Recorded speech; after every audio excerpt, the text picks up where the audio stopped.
যদিও একটু ঠান্ডা পড়েছে, কিন্তু আসলে সূর্য ওঠাতে ঠান্ডাটা অতটা লাগতেছে না। ওয়েদারটা অনেক ভালো লাগতেছে, কারণ সমুদ্রের পাড়ে যখন সূর্য থাকে, হালকা হালকা বাতাস থাকে, তখন পরিবেশটা অন্যরকম লাগে। তো আজকে কৃষ্ণ সাগরের তীরে খুব ভাল লাগতেছে। সকালবেলা থেকে আলো আঁধারি, সূর্য এবং মেঘ, সূর্য এবং মেঘ, মেঘের ফাঁকে ফাঁকে সূর্য উঁকি মারতেছে। তো এই দেশটা আসলে খুবই প্রাকৃতিক সৌন্দর্যে ভরপুর। একদিকে পাহাড়, একদিকে সমুদ্র, মাঝখানে জনবসতি।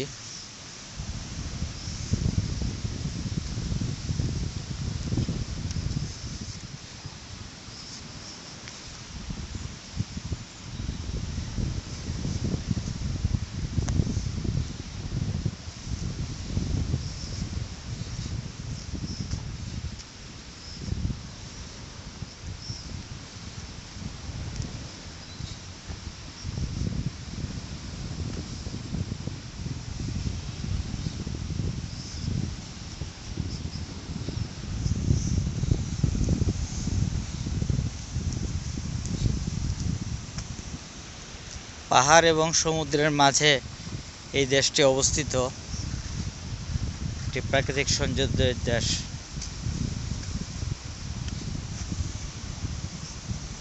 আসলে ভালোই লাগছে। মানুষের যখন মন খারাপ হয়ে যায়, তখন যদি সমুদ্রের পাড়ে এসে বসে, অবশ্যই তার মন ভালো হয়ে যাবে।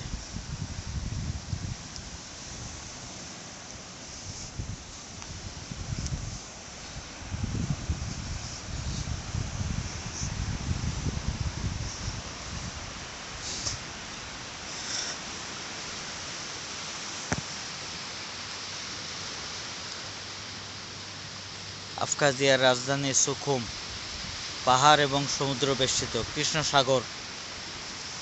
সাগরের তীরে ছোট্ট একটি সুন্দর দেশ।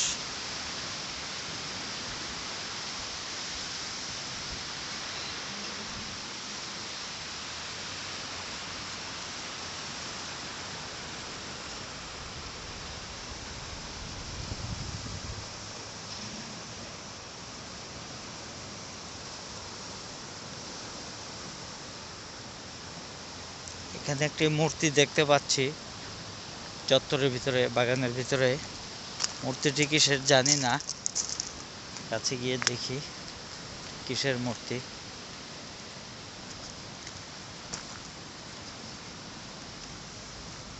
আবখাজিয়ার ফ্ল্যাগ দেখা যাচ্ছে।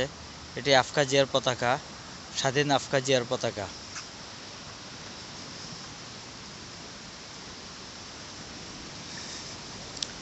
এটা একটি মূর্তি দেখা যাচ্ছে এখানে।